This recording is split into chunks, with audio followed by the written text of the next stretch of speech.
지금부터 만 19세 청년 노동자 19년 짧은 생을 그 마지막을 전주페이퍼에서 걸음을 멈췄습니다. 여기 오신 분들은 이제 다 아시겠지만 지난 6월 16일부터 22일째 되는 엊그제까지는 만 19세 청년 노동자라는 이름으로, 그리고 그 청년 노동자의 얼굴도 모른 채 정말 많은 분들이 그 청년 노동자의 죽음을 아파하고 단순히 개인의 죽음이 아니라 그 청년 노동자의 소박한 꿈과 계획을 앗아간 전주페이퍼에 대해서 분노의 마음도 있었고, 그리고 이 땅에 살고 있는 수많은 청년들이, 청년 노동자들이 그 일터가 어떤 일터이더라도 안전하게 건강하게 살았으면 좋겠다라는 마음으로 여기 계신 분들뿐만 아니라 정말 많은 분들이 마음을 모아 주셨습니다. 정혁이 태어날 때부터 계속 쭉 봐왔긴 했는데 명절 때나 방학 때 정도 본 사이긴 해요. 어릴 때 뭐 물놀이도 같이 가고 뭐 부산 여행도 가고 되게 친척들이랑 되게 즐거운 시간을 많이 보냈었고, 이번에 소식을 사실 저희는 며칠 전에 사촌들은 듣게 됐는데, 사실 어른분들이 이 일을 해결한다고 장례가 이제 확정이 되고 나서 저희들한테 얘기를 해줘가지고 사실 며칠 되지 않아서 사실 사촌들은 사실 실감이 잘 안 나요. 이번 그 추모회를 통해서 좀 위로를 받았으면 좋겠고, 다음 생에는 이제 수첩에 있는 꿈들을 다 이루면서 살았으면 좋겠습니다. 출석부를 들고 내밀면서 선생님 안녕하세요 했던 모습이 기억납니다. 나중에 알고 보니까 반장이더라고요. 반장. 음악실에 찾아와가지고 선생님 저 관악부 하고 싶어요. 이것뿐 음악뿐만이 아니라 다른 모든 분야에서 이렇게 열심히 이렇게 하는 아이구나. 너무 가슴이 아팠습니다. 근데 내가 할 수 있는 것이 없었어요. 전주를 가고 싶었지만 과연 가는 게 엄마한테 혹시 감정을 건드릴까 싶은 생각도 들고, 또 학교 내에서도 제가 우리의 제자 아픔을 전체적으로 공유해서 좀 해보고 싶어도 참 그런 부분도 여러 가지를 생각하다 보니까 조심스럽고, 그 하늘에서는 지가 좋아하는 일본도 가고 우주여행도 가고 마음대로 나비처럼 날아다니면서 정말로 펼쳐나갔으면. 저는 지금 유치원에서 우리나라 나이로 6살, 만 4살 아이들을 가르치고 있어요. 근데 6살 아이들도 알고 있거든요. 뭔가를 잘못했을 때 가장 먼저 해야 하는 것이 무엇인지.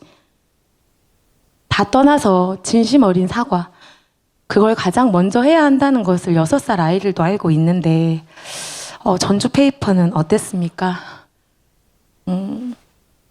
무엇이 두려워서 사과하는데 그렇게 20일이 넘는 긴 시간이 필요했는지 정말 모를 일인 것 같습니다. 우리 아이들도 자라면 이 사회 어느 곳에선가 노동자로 살아갈 거라는 생각을 하거든요. 우리 아이들이 사회 곳곳에서 자기 일을 스스로 소중히 여기고 노동자가 노동자를 존중하는 그런 사람으로 살아가길 바랍니다. 일상에서 내가 사랑하는 사람들, 내가 소중한 사람들을 위해서 하루하루를 성실하게 살아가고 거기에서 행복을 느끼고 삶의 가치를 느끼는 그런 사람으로 저희 반 아이들이 자랐으면 좋겠습니다. 네가 지금 살고 있고 네가 꿈꾸고 있는 그곳이 바로 행복이라는 것을 아이들이 알 수 있게 그것을 지켜주는 선생님이 되겠습니다.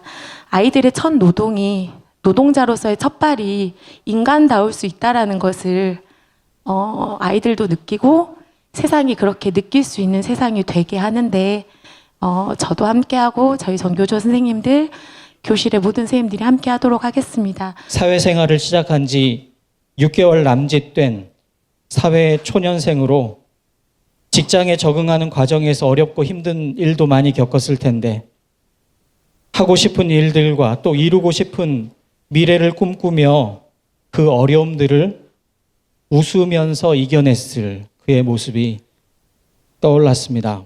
마음껏 일하고 즐겁게 일하고 안전하게 일할 권리, 땀 흘린 수고에 대한 정당한 대우를 받을 수 있는 권리, 기계처럼 일만 하는 것이 아니라 몸과 마음도 편히 쉴 수 있는 권리, 이 모든 권리는 이 땅에서 땀 흘리며 살아가는 모든 사람이 동등하게 누려야 하는 권리입니다. 그리고 저는 이것이 제가 믿는 하나님이 우리 모든 사람에게 주신 보편적인 권리라고 굳게 믿습니다. 그런데 아직 우리 사회는 너무나 이 당연한 권리마저 누리지 못하고 있지 않습니까? 노동보다 자본을 우선시하는 이 땅에서 노동자들의 당연한 권리가 무시당하고 있습니다. 매일 아침에 출근했다가 퇴근하지 못하는 노동자들이 하루에 6명씩이나 된다는 이 믿기지 않는 현실이 그것을 보여주고 있죠. 이런 상황이라면 중대재해처벌법을 더 강화하는 것이 당연한 조치인데 오히려 약화시키려 하고 심지어 없애려고 하는 사람들이 힘을 가지고 있으니 어이가 없을 뿐입니다. 악인들은 자신의 잘못을 감추려 하지만 하나님은 모든 진실을 드러내시는 분이라고 믿습니다. 비록 우리가 바라는 것 또 기대하는 것보다 좀 더 긴 시간이 필요할 수는 있지만 우리가 결코 포기하지 않는다면 분명히 언젠가 진실은 드러나게 되고 정의는 세워질 것이라고 굳게 믿습니다. 당신도 피어 있느냐고 고 전주 페이퍼 19세 청년 노동자의 아름다웠던 삶과 억울한 죽음 앞에서 안준철. 식당에서 엄마를 처음 만났단다. 세상의 모든 엄마는 나의 엄마이기도 해서 공손하게 인사를 드렸는데 내 앞에는 내가 가르친 애제자 같은 앳된 소녀가 앉아 있었지. 너를 처음 그렇게 만났단다. 엄마의 연분홍빛 뺨에 피어있는 너를.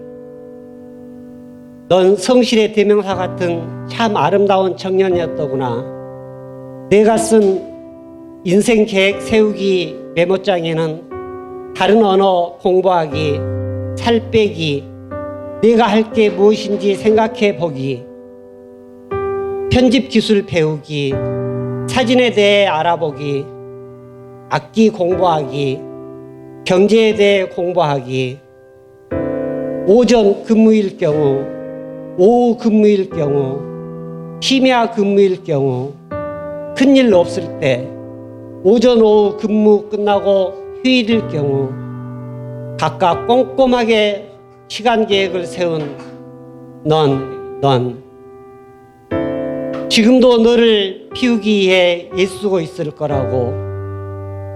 그곳이 어디든 꿈을 접지 않고 열심을 다하고 있을 거라고.